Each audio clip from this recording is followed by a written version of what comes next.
Istruzione e sanità e le materie che possono essere oggetto di evoluzioni non sono state definite da questo progetto di legge, ma sono il contenuto della Costituzione riformata dalla sinistra nel 2001, quindi noi prendiamo quello che è il contenuto della Costituzione. E chi dice che l'Italia viene spezzata a metà?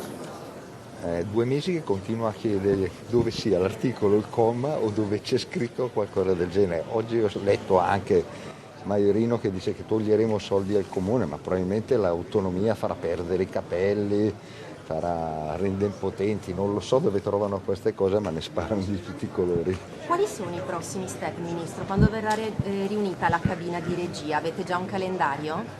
Guardi, ho proprio predisposto oggi le lettere riferite a tutti i ministeri, a UPI, ANCI e i vari soggetti che vi parteciperanno, quindi io credo che proprio a brevissimo, oggi stiamo facendo una cernita, una raccolta di quelle che sono tutte le funzioni legislative e amministrative svolte dallo Stato e svolte dalla Regione. Dopodiché la cabina di regia inizierà a lavorarle. Ci sarà anche un comitato di figure, di tecnici, di esperti, professionisti di alto livello. Ha già individuato delle figure, si è fatto un'idea di quanti dovranno essere, come dovrà composto e come dovrà operare?